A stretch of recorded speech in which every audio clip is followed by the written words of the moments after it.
High court ক্লাবের নির্বাচনে এখনো পর্যন্ত যে রেজাল্ট দেখা যাচ্ছে তাতে কিন্তু বহু পোস্টে বিজেপি প্রার্থীরা এগিয়ে। যদিও এখনো একদিনের কাউন্টিং এখনো পর্যন্ত বাকি রয়েছে, তা সত্ত্বেও কোনো কোনো পোস্টে তো যথেষ্ট এগিয়ে রয়েছে বিজেপি। কি বলবেন এই বিষয়টা কেন?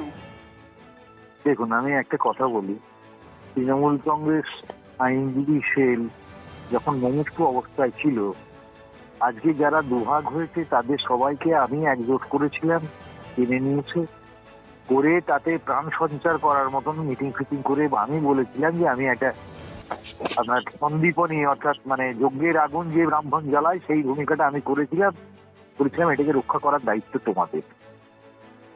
যে কোনো কারণেই হোক মতবিরোধ হয়, মতবিরোধ হয়ে দুটো ভাগ হয়, আমি চেষ্টা করি ওদেরকে এক জায়গায় করার। আমি ব্যর্থ হয়েছি। আমি কোনো পোস্ট হোল্ড করি না, কোনো কিছু না, সাধারণ আমি সরকারের কোনো প্যানেলেও নেই, কোনো কিছুতেই না। কারণ আমি কংগ্রেস ফ্যামিলির ছেলে, বাম জমানায় অত্যাচারিত হয়ে আপনার 98 সালের 5 জানুয়ারি জয়েন করেছিলাম। তো এই অবস্থায় বুঝতেই পারছেন কোন মানসিকতা থেকে করা। তো এটা যখন হলো, এরকম হলো, আজকে আমি দেখছি যে এইটা যখন হলো, আজকে দুটো ভাগ হয়ে যাওয়ার পরে উচ্চ নেতৃত্ব আপনার একদম কোন রকম কোনো আলাপ আলোচনা না করে এরকম একটা ভাগেতে আপনার একটা অ্যাডভাইজারি কমিটি এই সমস্তগুলো করে দিলেন। তারা নিজেরা ক্যান্ডিডেট ঠিক করলেন।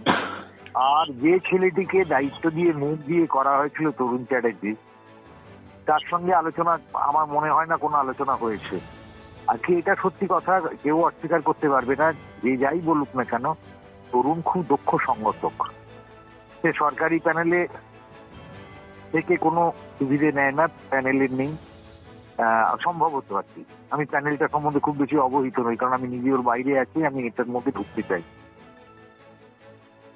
এখন এই অবস্থায় এই দুটো ভাগ হয়ে যাওয়ার পরেও আপনি যদি দেখেন, তাহলে যেটুকু আমি দেখেছি, আমি আপনার শুক্রবার থেকে বাইরে আছি, তো তাতে দেখা যাচ্ছে, যা রিপোর্ট আমার কাছে আসছে, যা আমি পাচ্ছি এগুলো, তাতে দেখা যাচ্ছে যে আপনার তৃণমূল কংগ্রেসের অফিসিয়াল প্যানেল তৃতীয় পজিশনে আছে, বিজেপি প্রথম পজিশনে আছে, এবং তরুণের যে ছেলেগুলি দাঁড়িয়েছিল তারা দ্বিতীয় পজিশনে আছে। এবার আপনাকে একটা জিনিস ভাবতে হবে, যে জিনিসটা কেন হলো।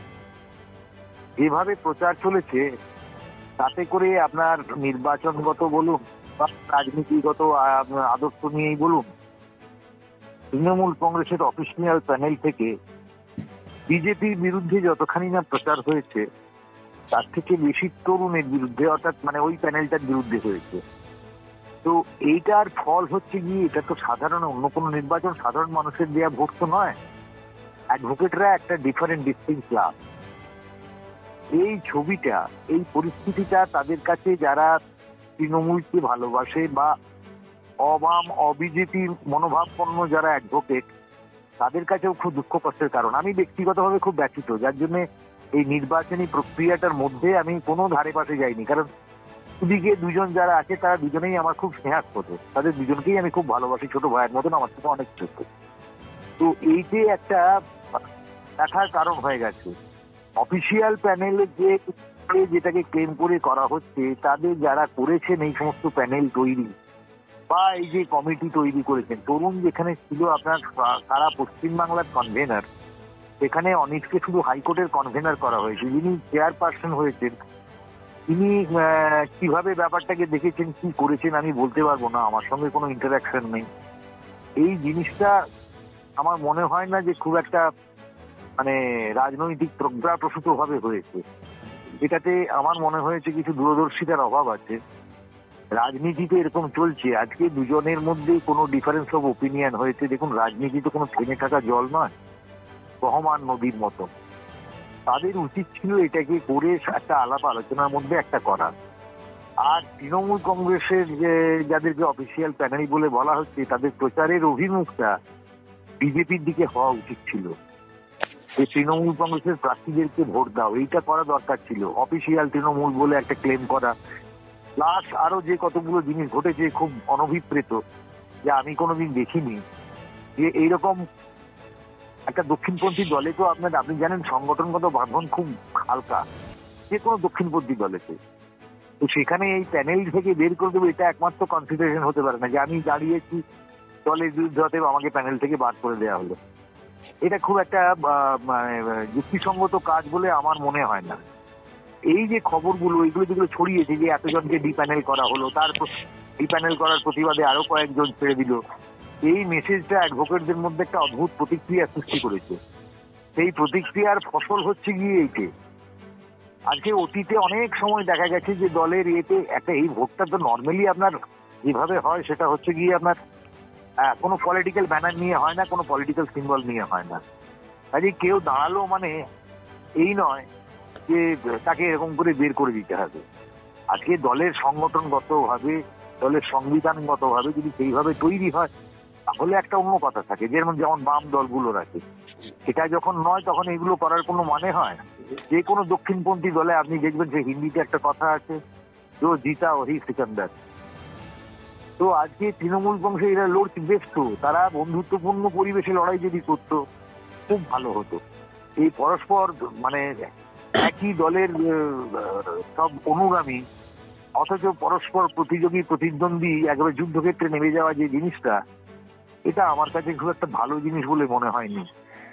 এই জিনিসটা একেবারে আপনার আমি বলুন আগামী বিধানসভা নির্বাচনে লাল সংকেত আর অন্যান্য যে আপকামিং ইলেকশন গুলো আছে, বার অ্যাসোসিয়েশন আছে, বার কাউন্সিল আছে, তাতে লাল সংকেত না হলেও একটা সংকেত নিশ্চয়ই যে এই অবস্থায় যদি এইভাবে চলে তাহলে এই ভোটগুলোতে সামনের দিনে আপনার ধরুন বার কাউন্সিলে যেখানে সংখ্যাধিক্য আছে তৃণমূল কংগ্রেসের, সেখানেও ভালো ফল হবে না, বার অ্যাসোসিয়েশনেও ভালো ফল হবে না। এটা হচ্ছে পরিস্থিতি। আচ্ছা, এই একটা বিষয় আমরা দেখছি, সেটা হচ্ছে তৃণমূলের অফিসিয়াল প্যানেলের যে নাকি যিনি নাকি ট্রেজারার প্রার্থী, তার কিন্তু একটা অডিও ক্লিপিং, ফোনের ক্লিপিং, সেটা কিন্তু ইতিমধ্যেই ভাইরাল হয়েছে। এটাকে কিন্তু মহিলা আইনজীবীরা একেবারেই ভালো চোখে দেখছেন না।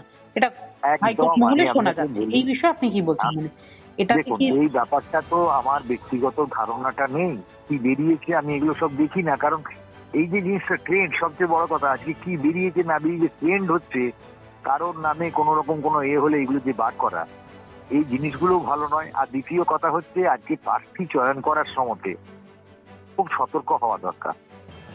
প্রার্থীর ইমেজ আজকের দিনে আপনি বুঝতে পারছেন, নির্বাচন সেই আগেকার পরিস্থিতি নেই, দল কোন রাজনৈতিক দলের হোক বা না হোক, আজকে একটা স্বচ্ছ ভাবমূর্তির প্রয়োজন সব জায়গায়, সবাই মনে করে। এই জিনিসটা যদি না থাকে তাহলে তো মুশকিল, পরস্পরের বিরুদ্ধে কাদা ছোড়াছড়ি, উত্তার রটানো হবেই তো। আর একটা ওই যে ভিডিও বলছেন বোধহয় কোনো গালাগালির ভিডিও টিডিও হবে, আমার কানে এসছে ব্যাপারটা, আমি দেখিনি। এটা যদি হয় তাহলে পরে তো খুব মুশকিল। যদি একজন অ্যাডভোকেটের মুখের ভাষা এরকম হয়, এর থেকে দুর্ভাগ্যজনক আর কিছু নেই। আমরা নিজেদেরকে বুদ্ধিজীবী বলি, আমরা নিজেরা যদি সংযত না হয়, আমাদের ব্যবহার যদি আর পাঁচজনের কাছে আদর্শের মতন মনে না হয়, তাহলে আমরা কিসের আইনজীবী, কিসের আমরা বেনিফিট ক্লেম করি? আমরা সবাই বলি এই আইনজীবীকে এই হচ্ছে ওই হচ্ছে, খুব মুশকিল। সমস্যা কি হয়েছে জানেন? আমি আরো একটা কথা শুনলাম যে এই ইলেকশন চলাকালীন, নির্বাচন চলাকালীন কোনো একজন অবাম অবিজেপি অ্যাডভোকেটের হেনস্থা হয়েছে এবং সম্ভবত বিজেপির সমর্থিত অ্যাডভোকেটরা করেছে। এটা কেন হবে বলুন তো? At the end of the day আমরা লয়ার বাই ক্লাস। এটা কেন হবে? এই জিনিস অত্যন্ত অনভিপ্রেত। আরো একটা জিনিস আপনাকে আমি বলি, আপনার খেয়াল আছে এই যে ডিপোর্টেশন, বাংলাদেশের ডিপোর্টেশনের ব্যাপার, সেখানে একজন মহিলা অ্যাডভোকেট ছিলেন শবনম সুলতান। ওই সোনালী খাতুনের মামলা, যাদেরকে পাঠিয়ে দেওয়া হয়েছে, প্রেগনেন্ট মহিলা, যেটা এখন সারা দেশে চর্চার ব্যাপার, সেই ব্যাপারেও আপনার একটা এরকম ভিডিও ক্লিপিং বেরিয়েছিল। আমাদেরই একজন অ্যাডভোকেট এটা বলেছিলেন, তার সম্বন্ধে বেশ কিছু কটু কাটব্য অস্তব্য করেছিলেন। এটা অত্যন্ত অনভিপ্রেত ব্যাপার। আজকে তো একটা জিনিস হাইকোর্টের ডিভিশন বেঞ্চ অব্দি প্রমাণ হয়ে গেছে যে এই পাঠানোটা অন্যায় হয়েছে, বেআইনি হয়েছে, রাষ্ট্রশক্তির অপপ্রয়োগ হয়েছে, মানে নগ্ন অপপ্রয়োগ। একটি গরিব মানুষ যে রুটি রুজির সন্ধানে দিল্লি গেছে, তাকে এরকম করে পাঠিয়ে দেয়া, যেটা আইনে আছে যে তার কনসার্ন রাজ্য সরকারকে বলবে, ডিস্ট্রিক্ট ম্যাজিস্ট্রেটকে বলবে, সমস্ত জায়গা থেকে রিপোর্ট গুলো নেবে।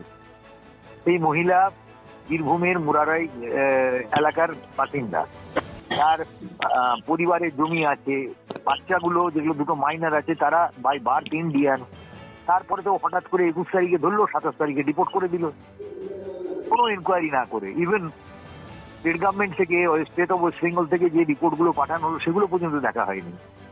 তো এই যে এই যে সন্ত্রাসের আবহ, এতে যদি আমরা এখনো সতর্ক না হই যে আজকে সত্যিকারের বিজেপি যেখানে যেখানে যতটুকু ক্ষমতা পাবে, 1 ভাগ ক্ষমতা পেলে 100 ভাগ তার প্রয়োগ করবে, এটা থেকে তো সাবধান হওয়া দরকার, সতর্ক হওয়া দরকার। সময় এসেছে সতর্ক থাকার। আমার শুধু মানে আপনার এই নিউজে দিয়ে তৃণমূলের নেতৃত্বদের কাছে আমার একটা আবেদন থাকবে। আমি তো সাধারণ একজন আইনজীবী, কেউ নই। আমি একনিষ্ঠ সমর্থক, এখন দল করেছি, অনেকভাবে অত্যাচারিত হয়েছি বাম জামানাতে। তো সেটা হচ্ছে যে আজকে দল যদি নজর না দেয় তাহলে পরে সামনের এটা খুব খারাপ। আরো একটা জিনিস কি জানেন, আজকে কথা হচ্ছে পশ্চিমবাংলায় নেই করে প্রায় 70 থেকে 80 হাজার অ্যাডভোকেট আছে। আজকে ওই তরুণকে যখন করা হলো প্রথম হাইকোর্ট ইউনিটে, পরবর্তীকালে ওয়েস্টবেঙ্গল হলো, সারা পশ্চিমবাংলা চষে বেরিয়ে পশ্চিমবঙ্গে তৃণমূল কংগ্রেস আইনজীবী সেল একটা নাম উঠে এসেছিল, সবাই জানতে পেরেছিল যে আছে তার অ্যাক্টিভিটি দিয়ে, সমস্ত কিছু দিয়ে।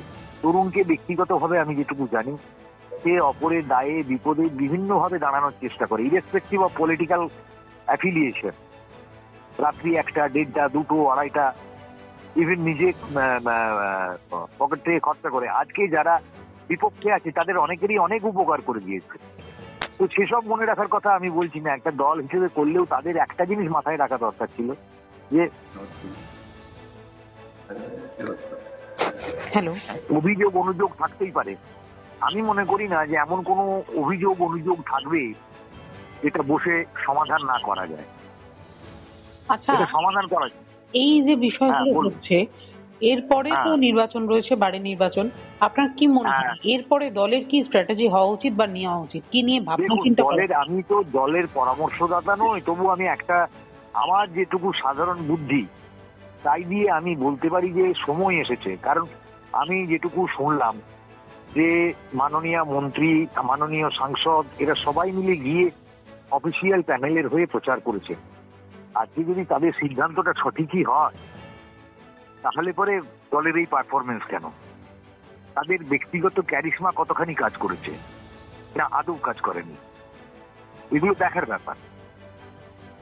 যে সঠিক হাতে সঠিকভাবে সিদ্ধান্ত নেওয়ার ভাগটা দেওয়া হয়েছে কিনা, তা যদি না হয় তাহলে যারা সংগঠনের কাছাকাছি তাদেরকে নিয়ে এটা বিচার বিবেচনা করার একটা প্রয়োজন ছিল, যেটা হয়নি। এটা আমার মনে হচ্ছে ব্যক্তিগতভাবে। দেখুন, আমি খুব ছোট মাপের মানুষ এই ব্যাপারে মন্তব্য রাখার জন্য, কিন্তু তবু বিভিন্ন সময় বিভিন্ন এতে বলেছি, দীর্ঘদিন বাদে আপনাদের কোনো সংবাদপত্রের কাছে আজকে আমি কথা বললাম। এটা আমার নিতান্ত ব্যক্তিগত অভিমত, নিতান্ত ব্যক্তিগত অভিমত।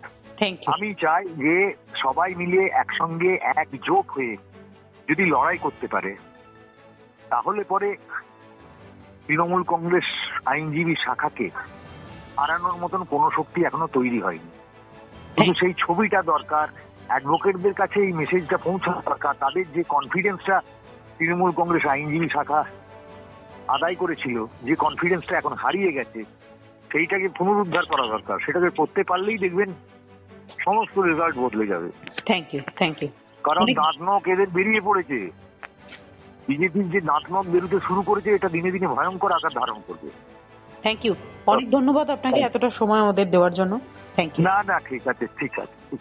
তবু তো মনের কথা বলতে পারলাম আর কি। ঠিক আছে। Thank you.